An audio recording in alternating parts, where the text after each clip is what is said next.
다 같이 하나님을 사랑하시면 아멘 하십시다. 아멘. 예. 오늘은 주님께서 여러분에게 주신 선물인 성령의 은사, Gift of Holy Spirit 라고 하는 제목으로 말씀을 드리고 성령의 은사를 발견하는 방법을 생각해 보겠습니다. 바울 선생은 로마서 12장 6절을 통하여 주님께서 여러분에게 주시는 선물, 즉 은사가 각각 다르다고 말씀하셨습니다. 이 세상에서 모든 성령의 은사를 다 가진 사람은 없고 한 가지 은사는 다 가지고 있다고 성경은 지적을 하고 있습니다. 따라서 우리가 해야 되는 것은 여러분을 도와 그 은사를 발견하시게 하고 사용하시게 하는 것입니다. 그런데 성령의 은사는 본능적 은사가 아니라 초본능적 은사라고 성경은 가르쳐주고 있습니다. 본능적 은사는 우리가 부모님에게 받는 노래 부르는 것, 운동 잘하는 것, 공부 잘하는 것 등등의 재능을 의미하는 것입니다. 그러나 초본능적 은사인 성령의 은사는 삼위일체 중 한 분이신 성령 하나님께서 우리 하나님께서 주시는 은혜의 선물인데 우리의 재능, 즉 본능적 은사와 결혼하는 것과 같은 관계를 갖고 있습니다. 그럼에도 불구하고 우리들은 그 은사 받음을 인식하지 못하고 사는 경우가 많이 있다고 하는 것입니다.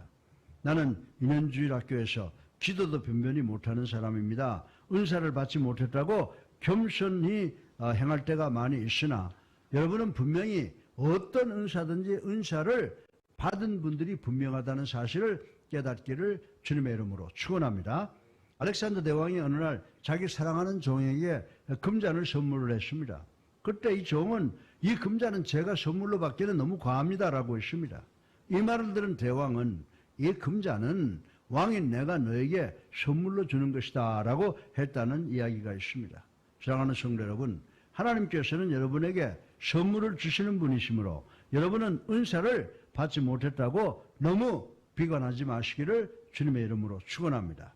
제가 제 아내를 위해서 테이블 위에 55주년 결혼 기념을 위한 아름다운 선물과 카드를 두었는데 제 아내가 겉들어 보지도 않는다면 얼마나 섭섭하겠습니까? 사랑하는 성도 여러분, 여러분이 예수님의 심판의 자리에 서게 될 때 여러분은 여러분이 받은 이 은사로 무엇을 했는가에 대한 책임을 져야 된다는 사실을 인식하시기를 바랍니다. 따라서 오늘 여러분의 성령의 은사를 어떻게 찾는가를 생각해보고 은혜 받기를 주님의 이름으로 축원합니다. 예. 첫째로 희생적 드림, sacrificial presentation이라고 합니다. 이것이 있을 때 성령의 은사, spiritual gift를 받게 된다는 것을 생각해 보겠습니다. 로마서 12장 1절을 보면요. 그러므로 형제들아 내가 하나님의 모든 자비하심으로 너희를 권하노니 너희 몸을 하나님이 기뻐하시는 거룩한 산 제물로 드리라. 이는 너희가 드릴 영적 예배니라고 하셨습니다. 하나님께서는 여러분이 진실한 헌신과 봉사로 드리는 제물만 받으신다는 말씀인 것입니다. 따라서 드림과 희생에 대해서 깊은 관심을 갖는 우리 예수랑교회 성도님들 되시기를 주님의 이름으로 축원합니다. 바울 선생은 로마서 12장 1절 상반절에 하나님의 모든 자비하심으로 권하노니라고 하셨습니다. 그런데 이 말씀에 있는 권하노니라는 말의 의미는 누구를 기쁘게 한다는 의미를 갖고 있습니다. 지금 바울 선생은 하나님에 대해서 여러분에게 말씀하시고 있습니다. 그런데 마치 하나님께서 여러분의 무릎 앞에서 애원하는 것 같다고 말씀하고 있습니다. 만약에 하나님께서 여러분에게 하시는 애원을 여러분이 듣지 않는다면 하나님께서 여러분이 드리는 기도를 들으실 필요가 어디에 있습니까? 바울 선생은 여러분의 몸을 하나님께 산제사로 드릴 것을 간절히 권면하고 있습니다. 왜입니까? 하나님은 거룩하시고 여러분에게 참 좋으신 분이시기 때문입니다. 하나님께서는 여러분이 당신의 원수 되었을 때도 여러분이 저주받아 지옥을 향하고 있음에도 불구하고 여러분이 하나님의 사랑을 이해하지 못할 때도 여러분을 사랑하여 당신의 핏값으로 여러분을 사주시고 보호해 주시고 구원하여 주셨습니다. 따라서 엄밀히 말하면 여러분은 하나님의 소유물이라고 말씀을 드릴 수가 있습니다. 여러분의 의는 하나님께 속한 것이고 여러분의 의는 하나님 앞에서 걸레와 같은 것이라고 말씀을 드릴 수가 있습니다. 따라서 여러분은 현재 사는 것이 여러분의 삶이라고 해도 이것은 나의 삶이다라고 고집할 수가 없습니다. 여러분은 예수님의 핏값을 주고 샀는 줄로 믿으시기 바랍니다. 그래서 우리는 산희생 제물이라고 하는 것입니다. 산희생 제물이라는 말의 의미는 구약의 희생 제물과는 다르다는 것입니다. 왜냐하면 구약의 제물은 자원해서 하나님께 드려지는 것이 아니기 때문입니다. 그러나 여러분은 자원하여 여러분의 생활을 바쳐야 하고 여러분의 생명을 바쳐야 하고 힘과 정성을 바쳐야 합니다.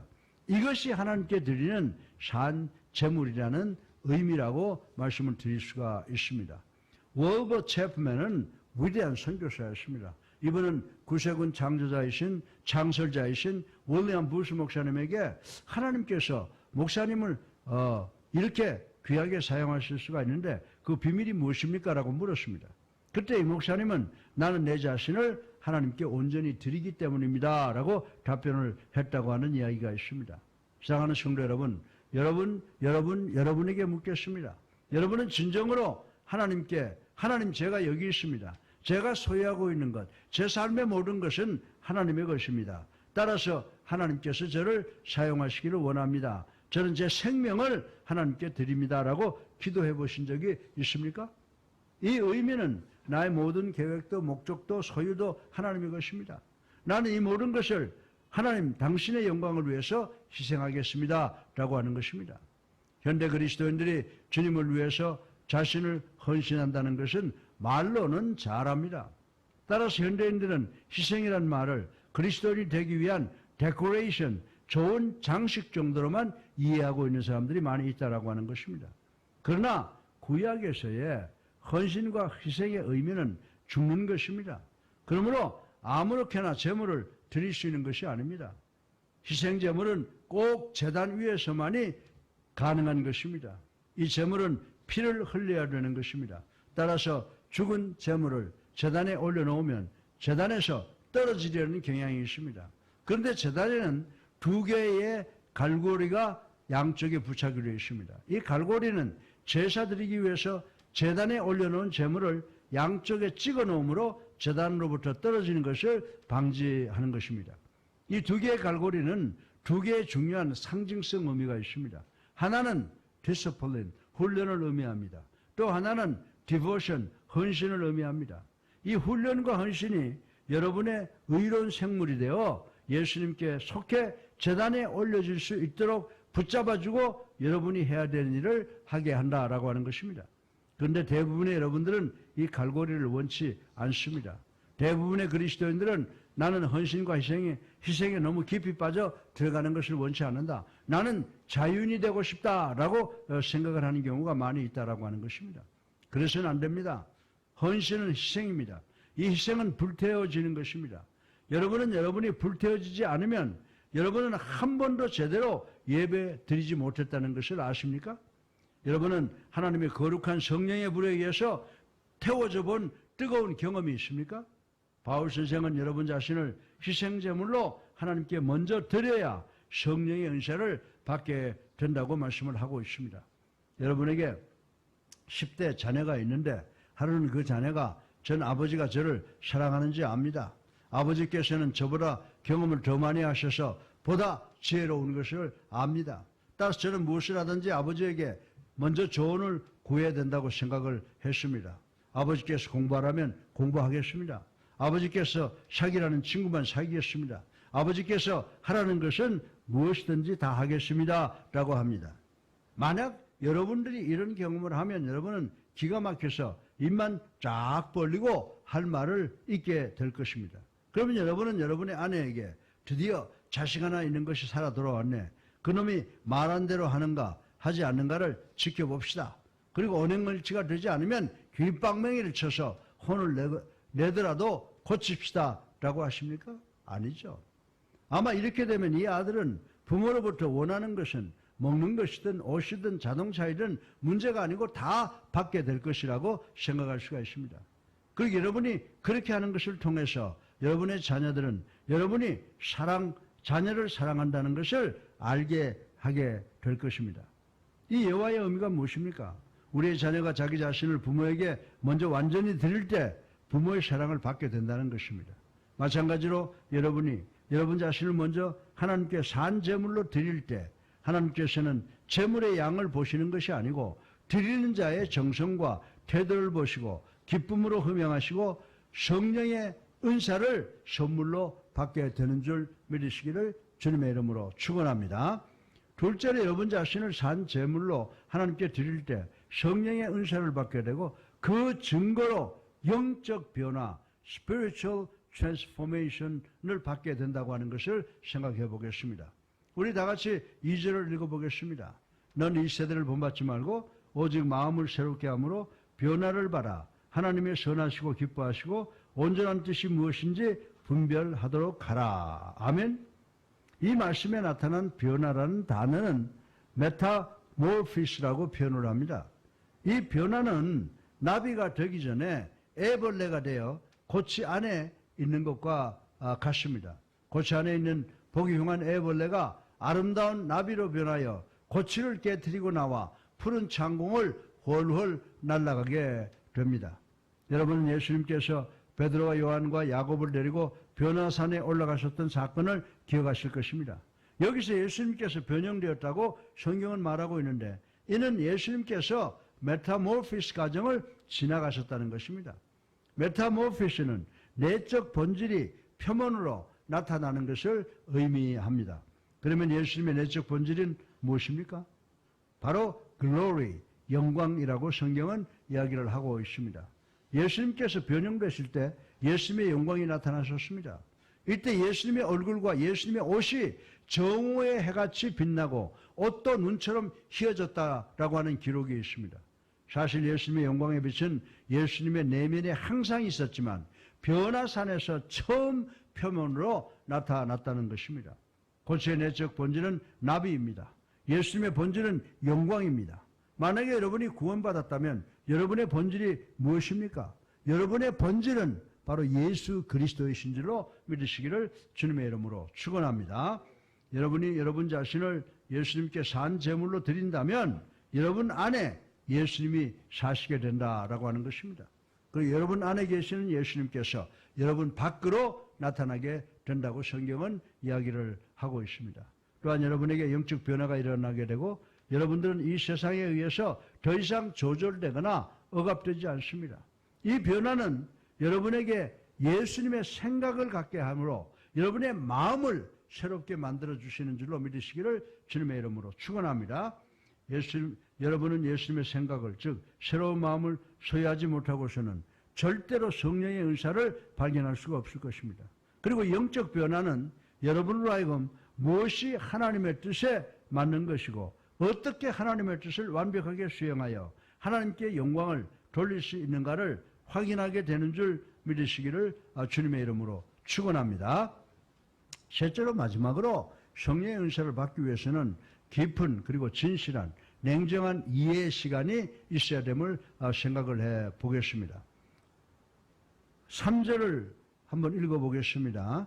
내게 주신 은혜로 말미암아 너희 각 사람에게 말하노니 마땅히 생각할 그 이상의 생각을 품지 말고 오직 하나님께서 각 사람에게 나누어 주신 믿음의 분량대로 지혜롭게 생각하라. 아멘. 이 말씀에 이 생각하라, consideration이라고 하는 단어가 3번씩이나 등장하는 것을 볼 수가 있습니다. 바울 선생은 우리의 생각을 새롭게 하라고 권면을 하셨습니다. 그러면 여러분은 새로운 생각으로 무엇을 하실 것입니까? 여러분이 새로운 생각으로 무엇을 하는가를 제가 말씀을 드려볼까요? 지금 저는 여러분의 성령의 은사를 발견하는 방법을 말씀드리고 있는 것입니다. 바울 선생은 3번이나 생각하라고 권면하였습니다. 그러면 여러분은 무엇을 생각하라는 것입니까? 여러분 자신에 대한 재고 정리를 해보라는 말씀입니다. 본문에서는 여러분에게 지나치게 자기 자신을 높게 생각하지 말라고 권면했습니다. 다시 말해서 여러분이 받지 못한 은사를 받았다고 오해하지 말라는 것입니다. 우리 인간들은 무엇이든지 원하는 것은 다 성취할 수 있다고 착각을 합니다. 그런데 이것은 웃기는 발상이라고 하는 것입니다. 우리 다 같이 세계적인 축구 선수인 손흥민 선수를 한번 생각을 해보십시다. 손흥민 선수가 세계 축구계에서 성공해서 돈을 많이 벌었다고 우리나라 어머니들이 자기 아들들도 프로축구 선수를 만들겠다고 해서 요즘 축구 유학을 시키겠다고 브라질 중고등학교가 문전성시를 이루고 있다고 하는 말을 들은 적이 있습니다. 사랑하는 성도 여러분, 이런 일은 여러분 어머니들이 아무리 원하고 생각을 하고 결단한다고 해서 되는 것이 아닙니다. 왜냐하면 여러분의 자녀들은 이런 본능적 은사, 즉 재능을 받지 못했기 때문입니다. 손흥민 선수는 축구 선수로 은사를 받아 태어난 사람입니다. 손흥민 선수는 본능적 재능을 소유하고 있습니다. 그러나 여러분은 여러분의 자녀들은 초본능적 능력을, 즉 성령의 은사 한 가지씩 다 가질 수가 있으나 아무 능력이나 다 가질 수 있다고 과대평가하지 마시기를 주님의 이름으로 축원합니다. 깊게 생각하라고 하는 말은 분수에 맞게 생각하라는 말인데 몇 가지 의미로 나누어 생각해 볼 수가 있습니다. 먼저 잘못된 겸손을 가져서는 안 된다는 것입니다. 이 말씀을 다시 보면 지혜롭게 생각하라는 것입니다. 바울 사도는 내 노력과 내 지혜로 나된 것이 아니고 은혜로 내가 되었다라고 겸손했습니다. 그러니 여러분들은 은사를 받지 못했다고 불평하지 마시길 바랍니다. 나는 아무 은사도 받지 못했습니다 라고 하는 것은 겸손이 되지 못하고 오히려 하나님께 불평하는 것이 된다고 말씀을 드릴 수가 있습니다. 여러분이 받은 성령의 은사를 부인하는 것은 하나님께 엄청난 반항이라고 말씀을 드릴 수가 있습니다. 따라서 지나친 과장도 안 되고 잘못된 겸손도 안 된다는 것입니다. 그러면 성령의 은사를 받았는지 안 받았는지 어떻게 알 수가 있는 것입니까? 여러분이 여러분 자신을 하나님께 드리면 여러분 안에 성령이 내주하게 됩니다. 이 성령께서 여러분의 사고를 교화하고 계몽을 시킨다고 성경은 우리들에게 이야기를 해주고 있습니다. 이 부분은 대단히 신비스러운 부분입니다. 이것은 수학 공식이 아닙니다. 여러분을 당신의 사역자로 부르실 때 성령께서 여러분의 마음에 말씀하셔서 깨닫게 하시고 순종하게 하시는 줄로 믿으시기를 주님의 이름으로 축원합니다. 그리고 여러분이 성령의 말씀에 순종할 때 마음의 즐거움을 느끼게 됩니다. 전 여러 가지 일을 하느라 많은 고생을 겪고 있으나 진심으로 지금 즐기고 있습니다. 저는 주일날 잘하는 설교는 아니지만 설교하는 시간을 간절히 사모하고 있습니다. 따라서 여러분이 가장 맛있어 하는 것이 무엇인지, 가장 즐거워하는지 무엇인가를 깊이 생각해 보아야 되는 줄로 믿으시기를 주님의 이름으로 축원합니다. 어느 곳에 동물 훈련소가 있었답니다. 강아지들은 달리기, 뛰기, 수영 등을 배우고 있었습니다. 근데 오리 한 마리를 데리고 왔는데 오리는 수영은 즐겨하지만 나르기, 달리기는 젬병이라고 하는 것입니다. 그래서 동물학교에서는 오리에게는 수영 훈련은 시키지 않고 달리기만 계속 시켰다고 하는 것입니다. 얼마 후에 오리는 지쳐서 수영도 못하고 달리기도 못하는 병신 오리가 되었다라고 하는 이야기가 있습니다. 그리고 독수리는 하늘을 나르는 최고의 명수입니다. 따라서 조련사가 독수리에게는 나르는 훈련은 소용이 없으므로 수영 훈련을 시켰습니다.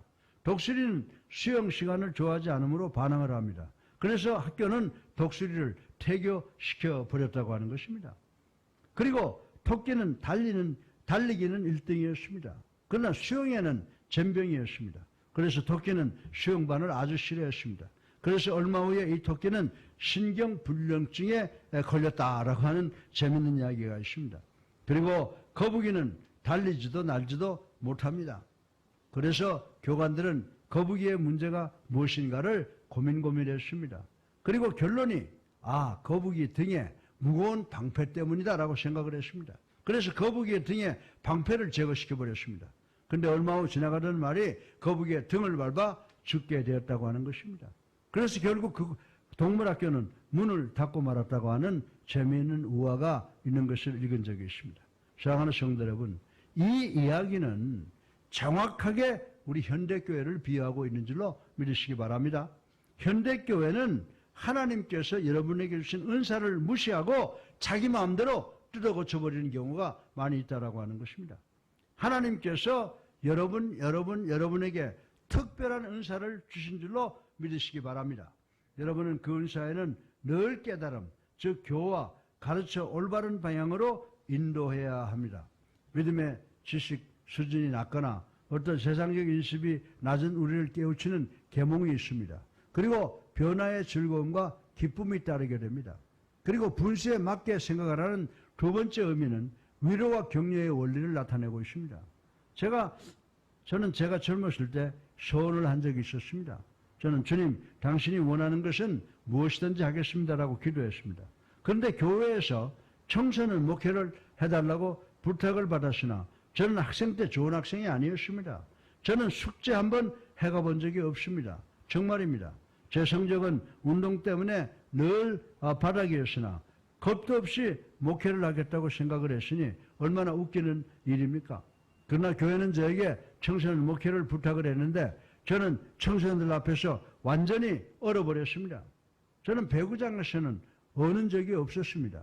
그런데 놀라운 일은 내가 설교를 끝내고 나니 학생들이 이구동성으로 은혜를 받았다고 해서 깜짝 놀랐습니다.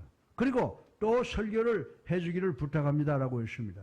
처음에 저는 그들이 나를 위로 혹은 격려하는 것으로 알았습니다. 그래서 내가 정말 죽을 수 없구나라고 생각을 했는데 그런데 이상하게도 또 설교해달라는 그 말 듣기를 좋아하게 되었다고 하는 것입니다. 만약에 목사가 여러분에게 저더러 설교 잘했다고 칭찬하지 마세요 라고 한다면 그 목사 거짓말을 하는 것입니다. 여러분이 위로 혹은 격려를 받으면 그것은 대단히 기분이 좋습니다. 그 위로와 격려 후에 능력, 권능의 사람이 생겨난다고 하는 것 우리 잘 알고 있습니다. 하나님께서 여러분을 권능의 사람으로 만드시는 줄로 믿으시기를 주님의 이름으로 축원합니다. 디모데전서 1장 12절에 나를 능하게 하신 그리스도 예수 우리 주께 내가 감사함은 나를 충성되이 여겨 내게 직분을 맡기심이니라. 아멘. 바울 선생은 자신이 한 일은 자신의 능력으로 한 것이 아니라는 사실을 깨닫게 되었다라고 하는 것입니다. 하나님께서 위로와 격려와 더불어 능력, 즉 은사를 주시지 않으시면 못한다고 하는 것을 알게 되었다라고 하는 것입니다. 분수에 맞게 생각하는 세 번째 의미는 함께 참여하는 것입니다. 로마서 12장 4절로 5절에 우리가 한 몸에 많은 지체를 가졌으나 모든 지체가 같은 기능을 가진 것이 아니니 이와 같이 우리 많은 사람이 그리스도 안에서 한 몸이 되어 서로 지체가 되었느니라. 아멘. 여러분이 배워야 되는 것은 여러분이 여러분 자신을 주님께 드릴 때 여러분은 여러분 자신을 서로에게 주는 것이 되는 줄로 믿으시기를 주님의 이름으로 축원합니다. 여기에 진정한 참여가 있게 됩니다. 여러분이 예수님께 속했다면 여러분은 나에게도 속한 것인 줄로 믿으시기 바랍니다. 반면에 내가 주님께 속했다고 하면 나는 여러분에게 속한 것이라고 말씀을 드릴 수가 있습니다. 여러분의 교회는 예수님의 몸임을 기억하셔야 됩니다. 교회는 예수님께서 대통령이 되시는 조직이나 기관이 아닙니다. 교회는 예수님께서 머리이신 조직이나 기관이라고 하는 것입니다. 여러분 모두는 그 머리에 연결되어 있는 지체입니다. 여러분의 교만과 긍지는 여러분을 분열시키지만은 성령의 은사는 여러분을 하나가 되게 연합시키는 줄로 믿으시기를 주님의 이름으로 축원합니다. 따라서 여러분이 여러분의 은사를 발견하게 되면 참여가 생겨나게 된다고 하는 것입니다. 우리 교회 안에서 이 시간 여러분이 모르는 가운데 여러 가지 일들이 벌어지고 있습니다. 그러나 서로의 은사를 나누는 데 참여하고 있습니다. 우리에게 주신 각 은사는 우리 몸의 기능을 완벽하게 하는 것입니다. 그런데 여러분이 누구든지 이 사명을 다하지 못하면 하나님께서 여러분을 이 교회에 보내신 목적을 성취하지 못하면 여러분은 이 지체, 이 몸에 해를 끼치는 지체가 될 것이라는 사실을 명심하시기를 주님의 이름으로 축원합니다. 여러분 중에 목사님 우리 교회에 얼마나 적극적 참여자가 있습니까? 라고 묻고 싶은 분이 계십니까? 사랑하는 성도 여러분, 우리 모두가 적극 참여자입니다. 어떤 사람은 성숙한 사람이고 어떤 사람은 성숙 과정에 있을 뿐입니다. 우리 교회의 모든 성도는 적극적 참여자이라고 전 여러분들에게 말씀을 드릴 수가 있습니다. 우리는 서로 의지하게 창조되었습니다. 하나님께서는 우리 모두를 다르게 창조하셨습니다. 그런 과정을 통해서 다른 우리를 하나로 창조하신 줄로 믿으시기를 주님의 이름으로 축원합니다. 그리고 우리는 참여를 나누어야 할 뿐만이 아니고 특별한 활동을 함께 해야 한다고 하는 것입니다. 사도 바울은 성령의 은사가 발견되는 과정을 우리는 먼저 우리 자신을 드리면 주님께서 우리의 사고를 새롭게 해주신다고 했습니다. 그리고 우리는 몸의 지체로서 기능하는 우리 자신을 발견하게 된다라고 교훈하셨음을 믿는 우리 모두가 되시기를 주님의 이름으로 축원합니다. 결론입니다. 우리가 성령의 은사를 사용함에 있어서 확인할 수 있는 점이 있습니다. 여러분이 무엇이 하나님의 선하시고 기뻐하시고 온전하신 뜻인지를 그리고 성령의 은사인지를 여러분의 마음속에서 확인할 수가 있습니다. 여러분이 이것을 깨닫게 되면 첫째로 여러분 스스로가 여러분을 받아들일 수가 있게 됩니다.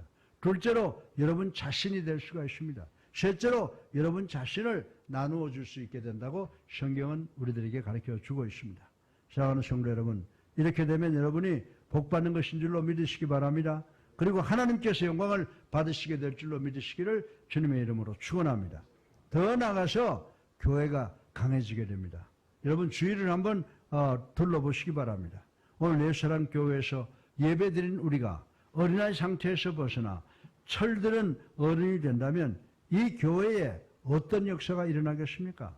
여러분이 여러분 자신을 희생제물로 드린다면 여러분 안에 영적 변화가 일어나고 그리고 나서야 주님 제가 주님을 위해서 무엇을 해야 됩니까? 라는 생각, 즉 배려가 용서슴치게 된다는 사실을 명심해야 될 줄로 믿습니다.